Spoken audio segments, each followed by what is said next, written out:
and welcome to my little bookish corner of the internet. In today's video, we are going to be choosing my April TBR using my trusty TBR jar. I am happy to report that I successfully finished all 5 books on last month's TBR.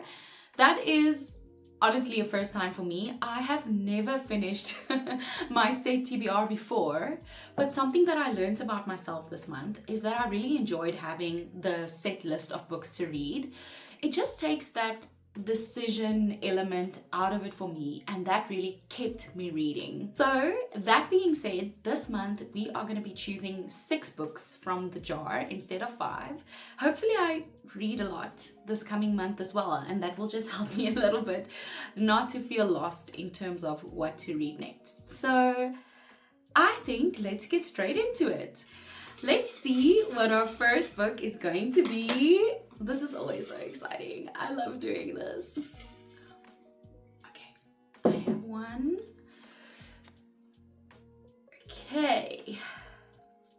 Try a new author. Okay, that suits me perfectly.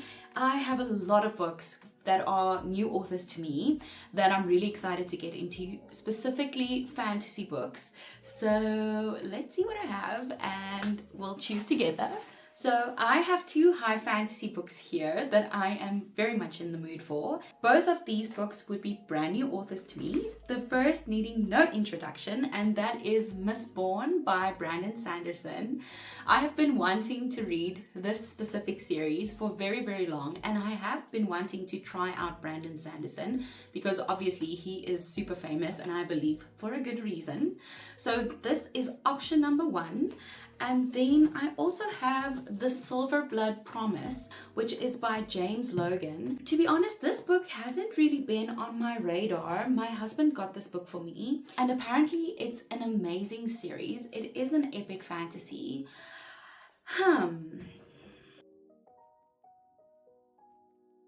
I'm finding it really hard to choose, but for some reason, The Silver Blood Promise is just really calling out to me. All of the descriptions or the little pieces that people wrote about it at the back describes it as fun, as classic fantasy, fast pace, and this is slightly shorter, not really, it's 550 pages, and this is over 600 pages. So I think I might dive into this series first before I get into Mistborn. For some reason, it's just calling to me, and I hope that I enjoy this. I've been really intrigued since I got this because I've never heard anyone else talk about this series. None of the creators that I follow have ever read this. So yeah, let's see if this will do it for me. I'm excited. All right, 1 high fantasy on the list already. Let's see what our next prompt is going to say.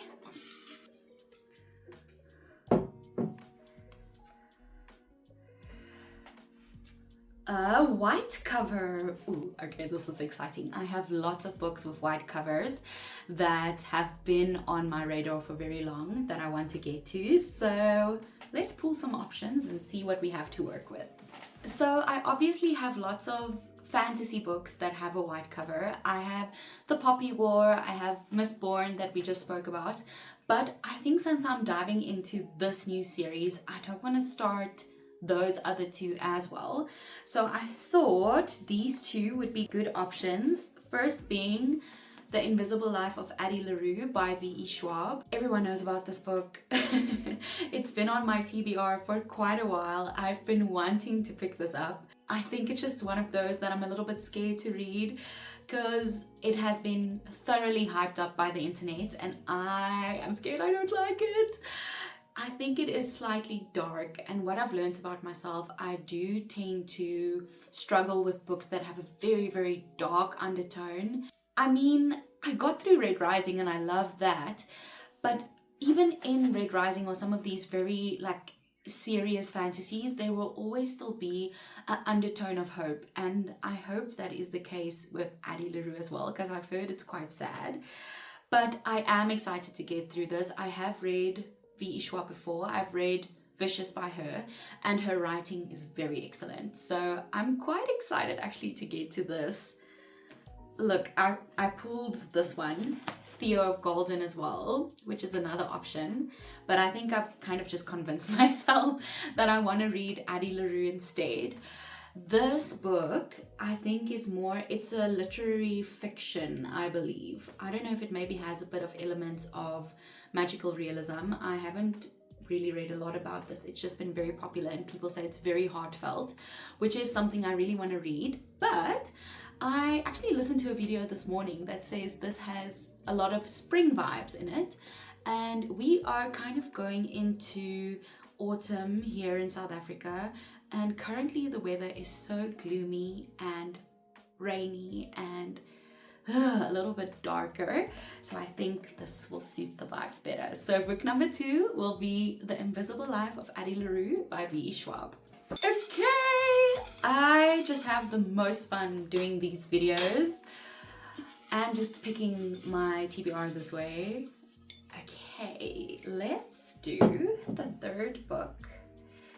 Can you read? I think that's upside down. Can you see? Let's see. A standalone book. I like this because I don't want to be reading 50 million series at one time. Oh man, this would have been a very good pick for that prompt, but okay, let's see what I have. Okay, so 2 interesting picks. This is actually almost like a free pick prompt because for many fiction books, I mean, they don't come in series, so that's exciting. So this is quite an interesting book. This is called Cloud of Sparrows. My husband, guys, I always talk about how my husband buys me books. He found this in a charity shop, and he looked this up on Goodreads, and apparently it had very good ratings. And the setting sounds really interesting because it sounds like it's set in Japan. I think this is like a historical fantasy. I stand to be corrected, but this actually seems interesting. But my other option is The Nightingale by Kristen Hanna. I have been wanting to read Kristen Hanna for so long. I have heard incredible things about Kristen Hanna's books and her writing. People have only good things to say. I'm yet to hear something bad about Kristen Hanna books. And this is a historical fiction set in World War II. So I think this will bring a nice variety to my TBR, since I have like a high fantasy, a more darker fantasy with Addie LaRue, and then this will be nice to bring that variety. So I think I'm going to choose The Nightingale for my third book.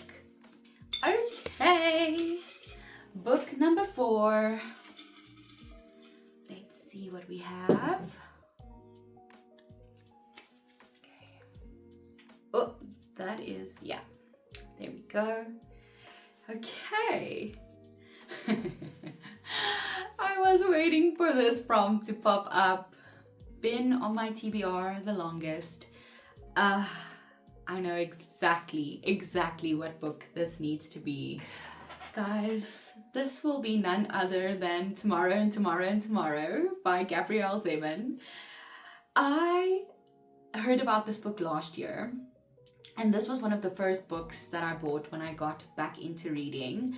It sounded so interesting to me, and it was, you know, on a lot of the creators that I liked. I think it was on their favorite books of 2024 list.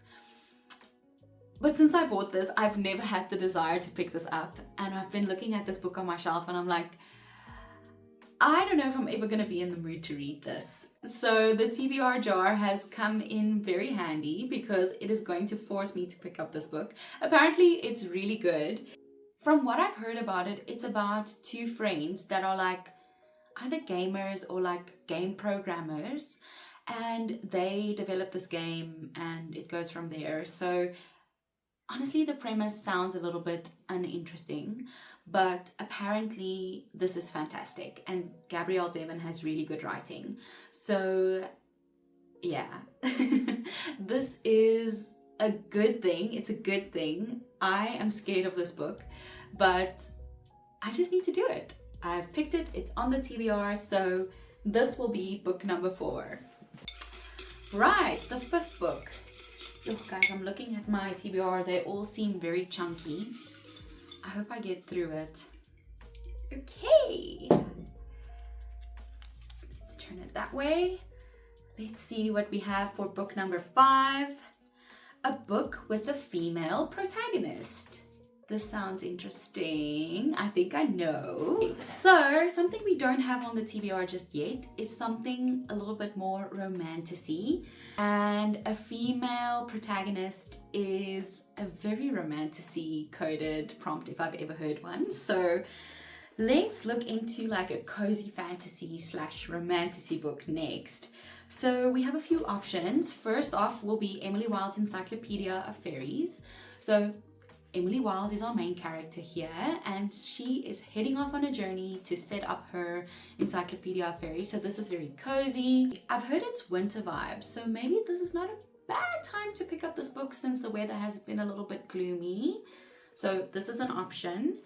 Then we have Spark of the Everflame by Penn Cole, and this is just straight up romantasy, and we have our main female character, DM. So this is an option. And then we also have Ruthless Vows by Rebecca Ross with our main character, Ivy. Oh, I really want to read this book, but I also don't want to read this book because then it's over.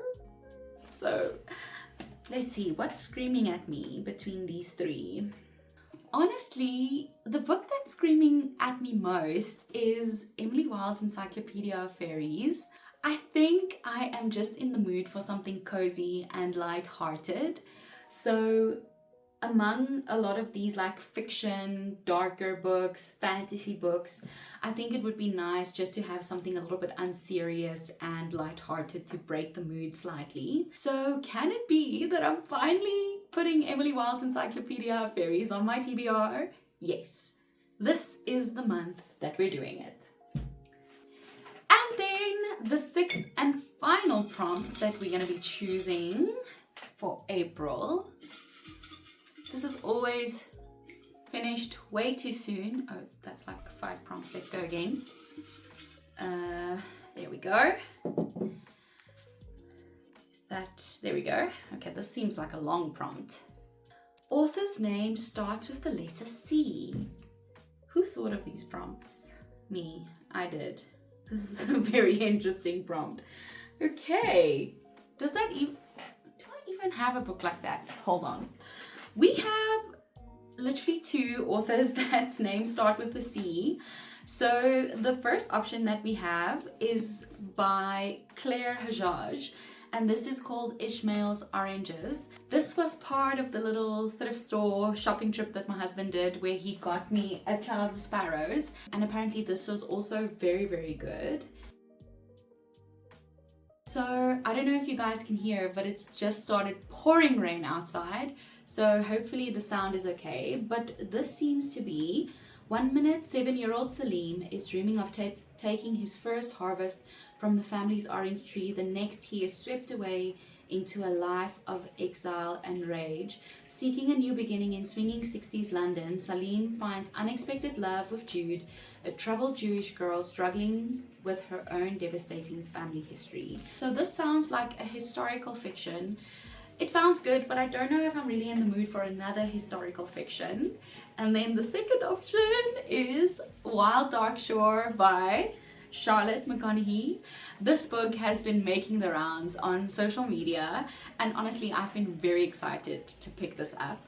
And another very big plus point is that it's fairly short, so I think it will have to be Wild Dark Shore. So there we have it. We have our 6-book TBR all chosen. The TBR jar has been really good to us, so let's quickly go through them. So first of all, we have The Silver Blood Promise by James Logan, and this is an epic fantasy. It is a series, so I'll be starting a new series with this one. We then have The Invisible Life of Addie LaRue by V.E. Schwab, which is a standalone fantasy. Then we have The Nightingale by Kristen Hanna, which is a historical fiction. We then have Tomorrow and Tomorrow and Tomorrow by Gabrielle Zevin, which is a literary fiction or a contemporary fiction, one of those two. Then we have Emily Wilde's Encyclopedia of Fairies, which is a cozy fantasy, and this is also a start of a new series. And then we have Wild Dark Shore by Charlotte McConaughey, and this is a contemporary fiction with a slight mystery, I believe. So yes, this month's TBR jar has been so good to us. I am really excited about the books that we've chosen. I think we have a good mix of genre and vibe, and I think we're gonna have a good reading month in April. So yes, thank you for sticking to the end. Let me know what is on your April TBR, books that you're excited to read, or if there's anything in particular you want me to prioritize. Until next time, bye!